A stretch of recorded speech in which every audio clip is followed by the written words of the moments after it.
Welcome to Arts Talk TV. We're putting a spotlight on creativity.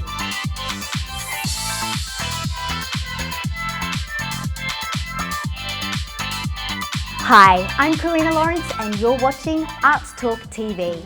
We're here at the Studio Sydney Group in Caringbah, South Sydney. Now it's definitely the creative hub where you can collaborate, perform and of course create. Find spaces that cater to photography, movement such as dance, Pilates or yoga, and is a co-working office in all affordable budget to hire. It's known as the one-stop shop experience to see the arts sector succeed by providing opportunities to create and thrive.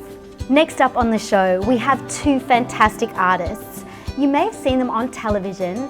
They are both dedicated and passionate educators, and with a wealth of knowledge and experience, they are certainly paving the way for the artistic sector to thrive. Please welcome to the show our husband and wife team, Neil and Amy Whitaker. Thanks for coming on the show, guys. Thanks so much for having us. Our pleasure. Now, you guys work out of this awesome space, don't you? We do. Neil's got a dedicated office space upstairs, which we have all started to call home, and worked in the movement space, the photography space, we've used the workshop space. Nat's just been so supportive, and it's a really special creative space to work from. It is, it's just brilliant. Tell us, what is it like to work together, being married, and I hear you also have a beautiful little boy. It's awesome. Yeah. It's very much what you would imagine it to be, working with your best friend every day. Oh, it's pretty special. Something that we've worked really hard on over the years, not only performing together before we were married and before we had our little Tyler, Yes. was really working out the dynamic of that relationship. Yeah. Being on the same job together, being on set together, and then also working on things separately. It just feels like a little well-oiled machine a lot of the time. I think we have very different personalities and very different strengths and weaknesses, and we're happy to learn from each other and happy to say, hey, I don't know how to do this, can you support me with that? And I think that's important in any working situation, and we're just lucky that we get to do that all the time. How did you guys meet? When we were about 9 years old, I think, I guess our first class together, Neil had stepped in to learn a dance from a dancer who had moved to another studio, and I had to teach Neil parts of that dance.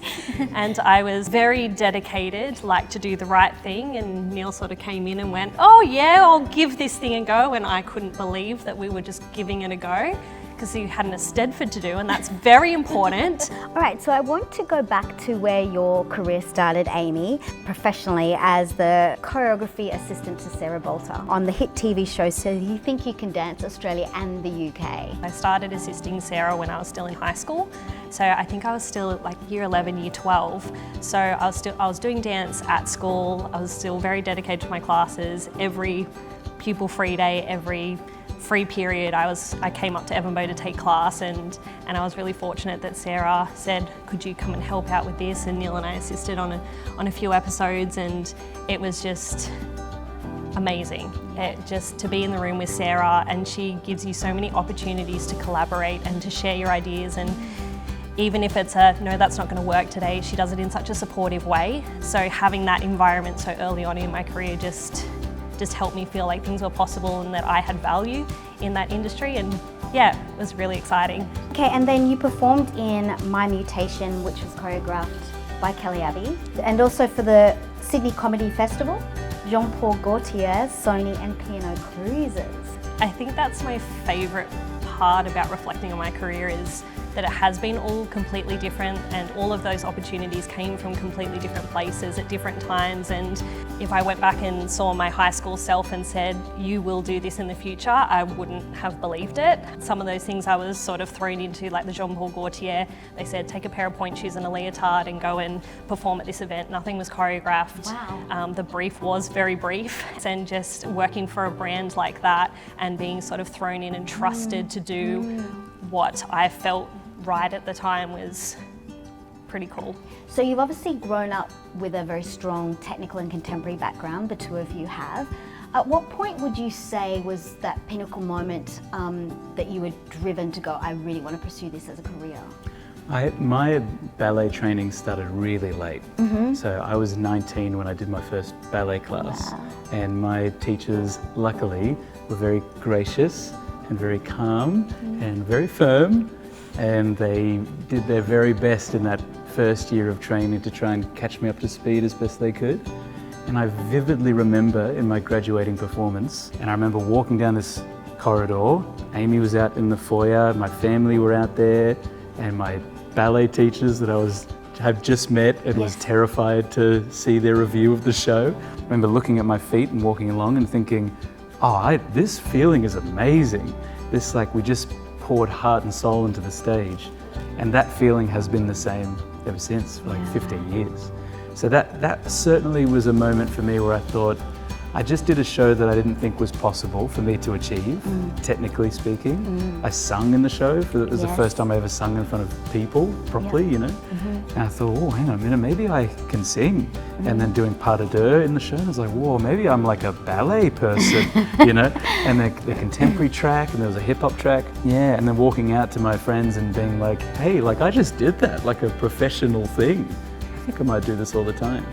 It's hard to pinpoint one moment, but I feel like there was perhaps in Year 12 we had a careers advisor who would sit with each of us individually and have a chat and look at where we'd want to go next and if our subjects at school were aligning with what we wanted to do in the future. And I remember her saying to me, okay, yes, I understand you like dancing, but what are you going to do for work? And I said, I'm going to dance. And she said, yes, but you know, what are you going to do at uni and what are you going to do for a job? And a fire lit inside me and I was like, I am going to dance. And walking away from that meeting, I was like, wow, I didn't realize how much that meant to me. Yeah. Maybe that is it. Maybe I just actually said out loud for the first time what I knew in my head but I hadn't really said yet. You were a company member of the contemporary company You Move, directed by Kay Armstrong. Tell us about that experience so the viewers understand the dedication of being in a company. So I met Kay Armstrong through a competition called Fast and Fresh, and Neil and I both competed a duo, and we had, as a prize that we won, we actually got to sit with some contemporary choreographers and actually get some feedback from them.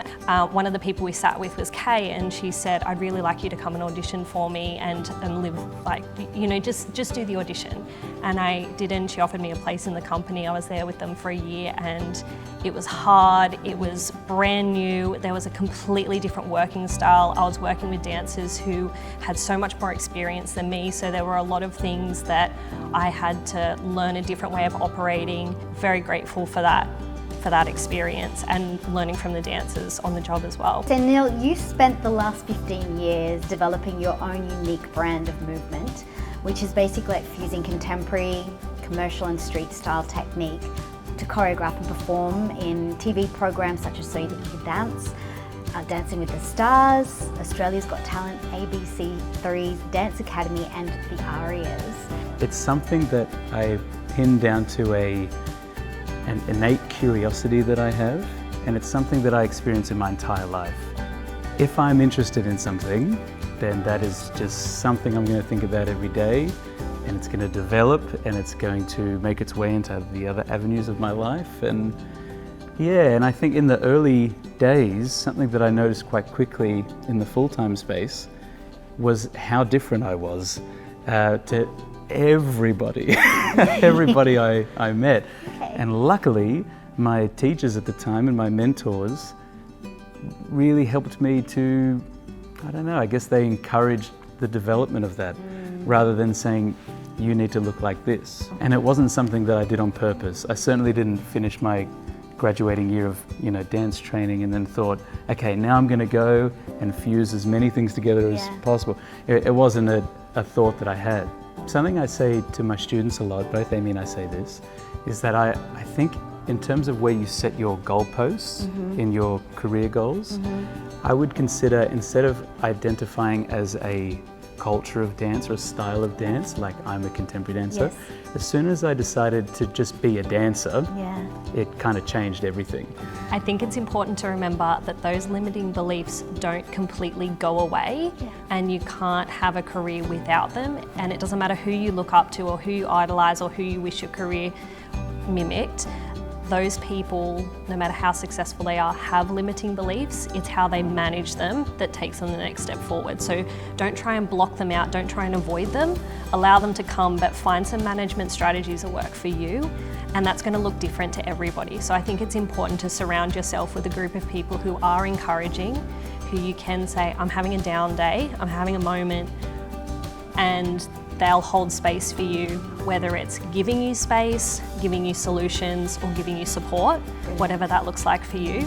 We've seen some beautiful artists who we've supported or taught or just seen from a distance who have a strong sense of self and know what they are outside of dance, and they've taken other interests and complemented their dancing with it, whether it be art or design or film, photography, and some of those things that make you special as a human can really support your dance career and make it something really special too. So true. Okay, so let's go and look at the two of you. So in 2010, Neil and your business partner, James Barry, created the Fly Crew, which was Australia's leading comedy dance group, representing Australia at the Hip Hop International competition.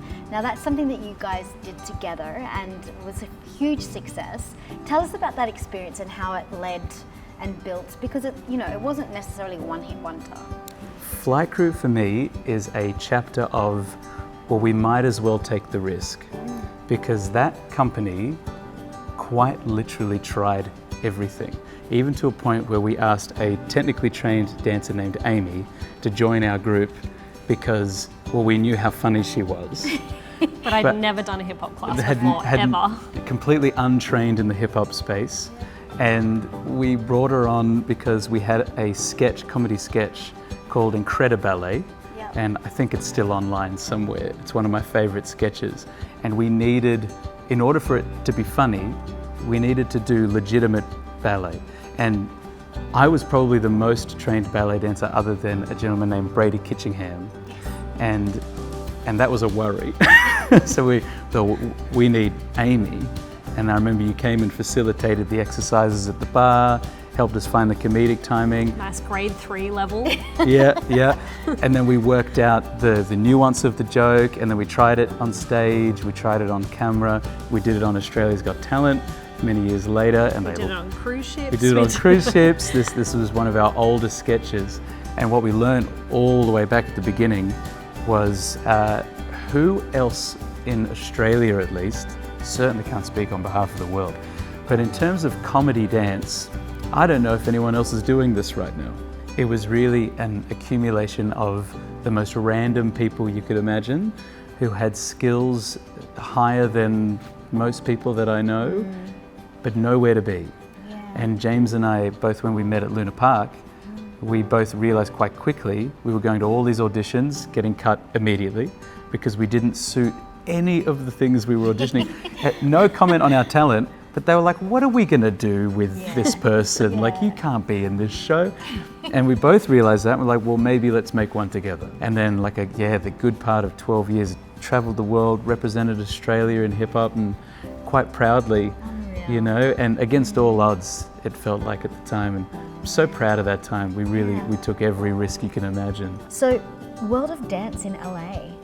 Tell us about that. Yeah, so the World of Dance TV show came from the live competition version of the show. And we were asked to do both. And we auditioned with a piece that was it was not comedy, that's for sure. Okay. And it was very much in the contemporary space, I would say, with the flair of the hip hop techniques that we'd learned over the last couple of years. The entire thing was a nod to mental health. And everybody absolutely loved it, which was pretty special. And mind you, the year prior to that, we auditioned, and it was a Eminem piece. Amy and I weren't in it, but it was absurd. And then a year later, to be doing something so different, I think was a bit of a surprise. Yeah, right. They loved it so much that we qualified, and they said, we'll take you to LA now. And we quite literally went up against the world, and there was everything you could imagine was in this performance. We got a huge response. It was quite clear that the audience knew what we were doing. You attended the Urban Dance Camp in Germany, of all places, and then later you returned for a full year on scholarship. Yeah, that experience was overwhelming to say the least. It was basically a melting pot of all the most famous choreographers in the hip hop space anyway at the time. That was a particularly exciting time because the first year I went, I learnt more lessons than I was probably ready to learn, to be honest. And then when they asked me to come back, I wasn't intending on going back for many, many reasons. Financially, mainly. Going to Germany 2 years in a row was pretty crazy. And in the background, I was saving up for an engagement ring to propose to someone. So it was quite a tense time and a risky time of my career. Went back the second year and left nothing unturned. I'm so grateful that I did. And yeah, I'll never forget it. Your talent for teaching and choreography has led you to instruct workshops all over the world, including New Zealand, Singapore and Switzerland. This led to you becoming one of the school spectacular's hip-hop choreographers. Yeah, so they're called the featured dancers, or at least that's what we refer to them as, and they'll get hundreds of applicants from all over Australia, and they come to us, a big old space, and Pete Evans and I, he's the other choreographer, a wonderful choreographer and a dear friend of Amy and mine, and him and I audition, all of these beautiful dancers ranging from, kids in year 5 to kids in year 12. And a lot of artists that I really look up to, like we saw Jason Mraz there, we saw Michael Bublé, and whenever we get to conduct the tech rehearsal and they hand you the mic and your voice comes out through the Kudos Bank Arena speakers, I just think, wow, I wonder if this is the mic that Bublé held.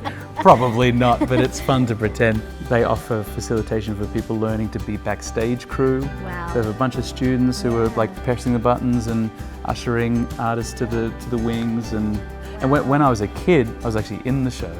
And ironically, I auditioned for the hip hop crew and never got in. Cutting to many years later, and now I am the choreo. Make sense, I know. It's my favorite part, and I think about that every time I walk into the space. Make sure you stay tuned because we've got a special Part 2 feature with Amy and Neil Whitaker coming soon. We hope you've enjoyed the episode. We look forward to catching you next time.